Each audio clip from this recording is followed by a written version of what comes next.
How can I spoil a baby? Should he know what that means?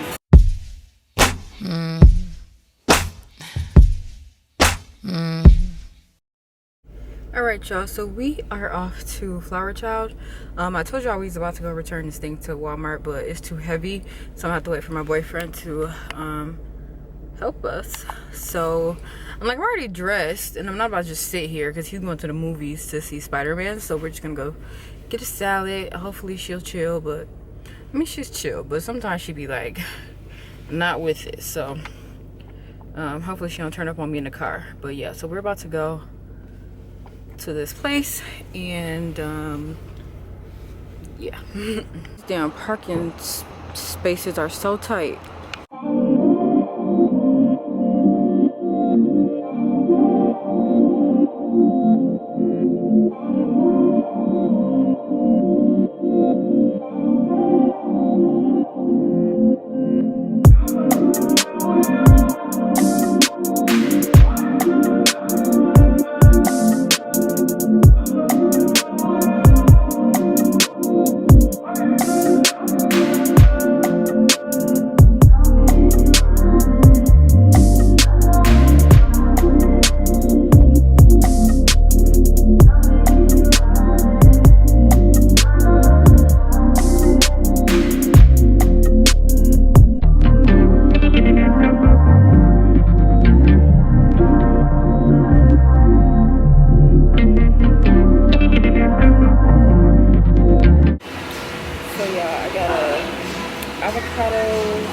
Caesar, and I got a side of salmon, and then I have this sangria. It's so funny, they have like the biggest chunks of apple in there, which is so random to me, but my daughter fell asleep, which is fine, obviously. I wish I would have brought a book or a notebook, but this was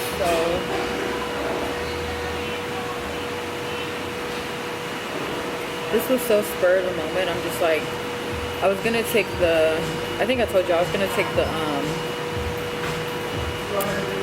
thing back to Walmart, but it would have been too heavy for me to carry by myself, so we're gonna have to do it when my boyfriend is available, and he went to go see Spider-Man. So I'll probably go later or tomorrow. But yeah, this was spare the moment, and I was gonna, or I should have brought a book or a notebook, but I'm like, it was too late by the time I thought about it. So I guess I'm just gonna talk to you guys.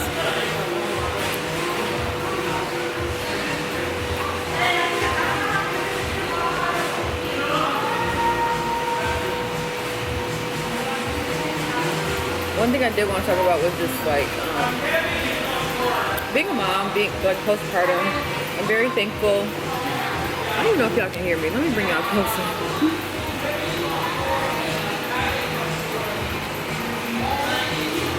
I'm very thankful I haven't dealt with like postpartum depression. The only thing I really dealt with was it's like called intrusive thoughts, which really scared me at first. I'm like, what the? I'll be thinking the craziest stuff. And it was to the point where I'm like, it's either this has to be a side effect of the medicine or it's postpartum. And I looked it up, and like nearly like half of moms deal with intrusive thoughts. And I've talked to my friends that don't have kids, and they're like, yeah, I've dealt with that too, and obviously I don't have a baby. So it felt nice to know that I wasn't crazy, because I was feeling, I'm like, what the heck?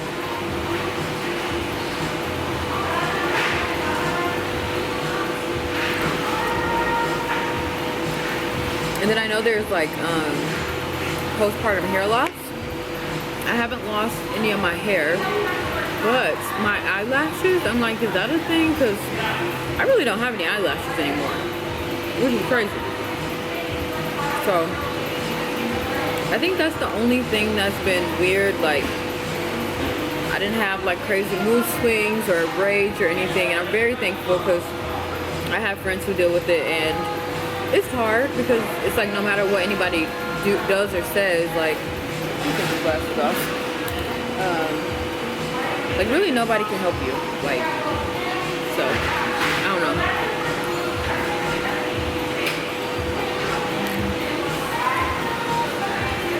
know somebody could help, like a therapist, but I mean, just like when women go through postpartum and their partners are trying to help, it's like you can't really do anything. Like with anybody that's depressed, like they can't really pull you out of depression. It's just something internal. So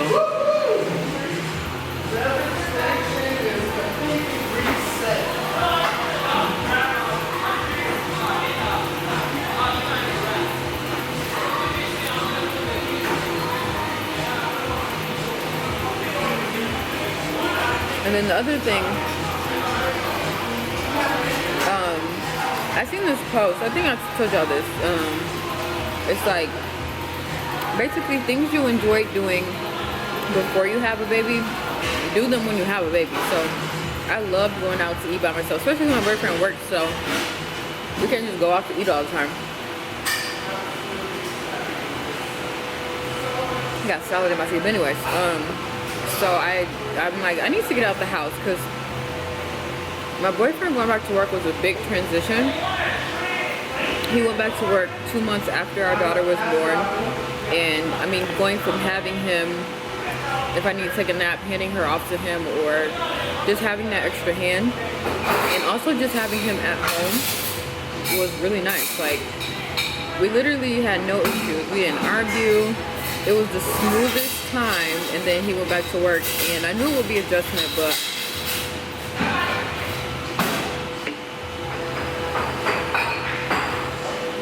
I guess I didn't know what to expect. And the first day was really hard. No, the first like 2 or 3 days, because when he did go back to work, I think he worked 7 days in a row, or like either 6 or 7 days in a row. And I told y'all our dog is driving me insane. I don't know what it is. I think it's because my friend came and spoiled the heck out of him, so he's just on another level. But having him, and then he wants to go outside every 2 seconds. We have a backyard area, but it's mostly dirt. Also, y'all, I lost all my nails yesterday with this couch, but anyways, he wants to go outside all the time, so I have to constantly take him out. But if she's like right now, if we were at home, she's taking a nap, he wants to go out, I would have to pack her up. Well, really not pack her up. I have to strap her to me, so it's gonna wake her up.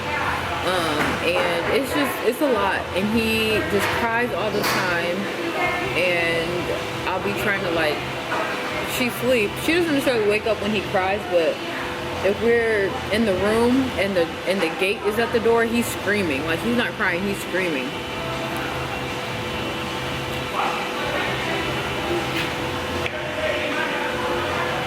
And then he's like constantly eating stuff. He takes, I mean, she doesn't take bottles, but we have a bag of bottles in our room. Taking her bottles, taking them under the bed, taking her diapers, going under bed, tearing them up, like constantly tearing up stuff. And it's like, I can't really watch her and him. And it seems like it should be like a simple task, but it's really, he's like a 2-year-old, like a badass kid. And it's a lot. It's gotten kind of better, I guess, but it's still a lot.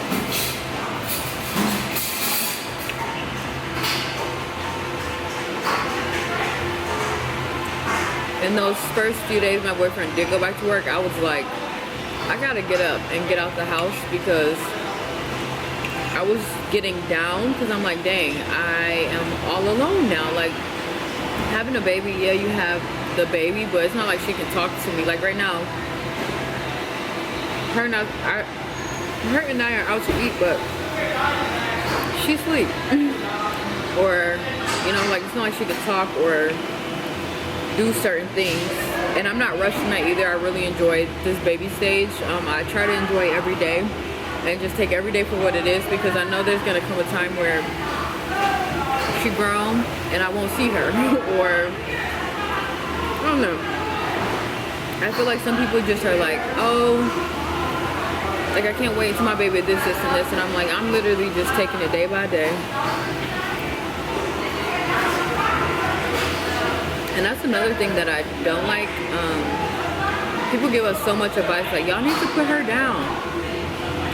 She needs to sleep alone. Y'all need to let her cry. Just let her cry.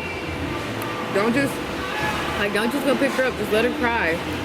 Or just stuff that I'm like, why is it just a rush to make babies independent? Like, she was inside of me for 10 months. So why would she just want to get out and want to sleep alone? Or like comfort feeding. I know she comfort feeds. She doesn't take a pacifier or a bottle. I know she comfort feeds. I allow her to, because I'm like, this is such a small time of my life. Like, yeah, okay, say I was breastfed till I was 5, but so say she's breastfed until she's, say, 2 or whatever the case may be. That's 2 years out of her whole life that she's depending on me in that way. And I personally don't mind it. I really don't mind it. I don't mind her sleeping with us.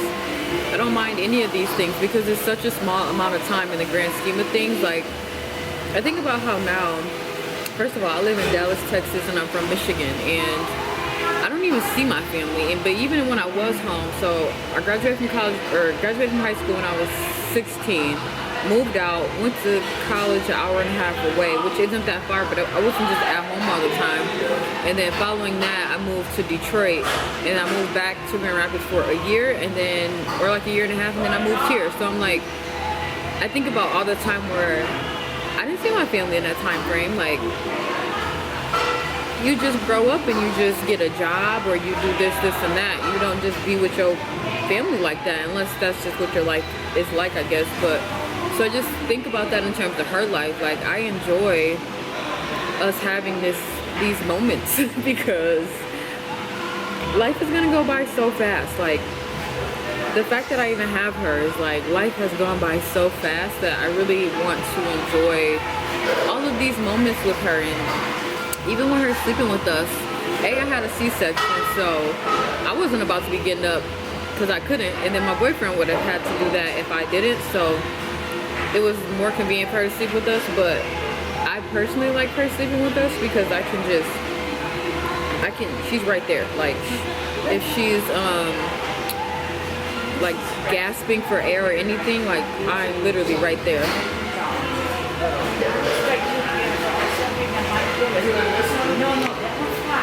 But yeah, like, so if she's, say, choking or something, I'm literally right there, as opposed to her being in her crib. I don't know if she's choking. I don't know if she needs something that far away. So I enjoy her being in our, sleeping with us. And on top of that, before you know it, she'll be sleeping in her own room. And she didn't want to sleep with us. So I really don't mind these things at all. And I just hate that people are like, basically, you need to rush and make your baby independent. And I will say, I know that other cultures do it, but it's definitely like that in the black community. And I was talking to my friend, and it's funny how many things are direct results of slavery, because I know when slaves had babies, and my friend told me this, they couldn't just cater to their child, so they had to figure out how to put their child down while they have to go out in the fields and work. And I think that's translated to us saying, oh, you'll spoil your baby if you hold him. And it's like, bro, how can I spoil a baby? Shouldn't you know what that means?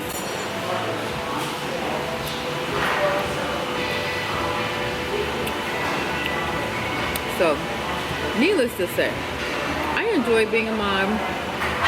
My baby is probably so attached to me. I'm sure she will be. And I really don't mind it. I hope it's as long as possible, because I'm telling you, I think time goes so fast. And I just think about teenagers. I hope she doesn't hate me as a teenager. I hope that we're BFFs. But, I mean, you just never know. She might go through a phase where she's rebellious and is like, I don't want to talk to y'all.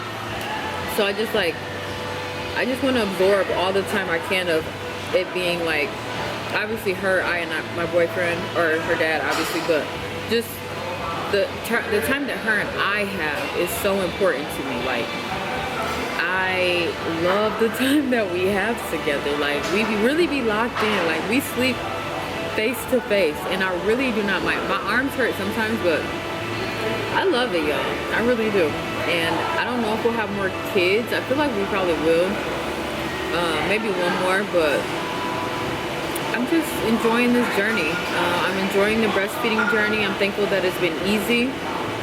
I'm enjoying just, sometimes it's overwhelming. Like last night, she cried, she screamed in the car, and I'm like, dang, I wish I could just hold her while I drive. Obviously, that's not safe. I wouldn't do it, but yeah, I'm that stuff like that is overwhelming, but for the most part I really enjoy all of this. And even those times I'm like, it's literally such a small time. Like, she cried for like however long our drive was, and then I was able to grab her, feed her, and then she was okay. So yeah, I just wanted to let you guys know about life after having a baby. There's other things that I'll probably talk about in like an actual video or something, but yeah, I just wanted to talk about those few things. So thank y'all for watching my videos. I really appreciate it.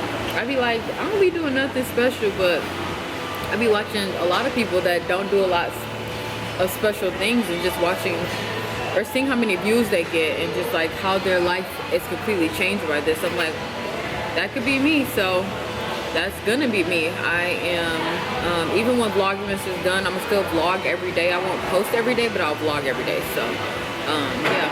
I'm really excited for 2022. I know it's gonna be a good year. I know it's gonna be an abundant year, and that's all I have to say today.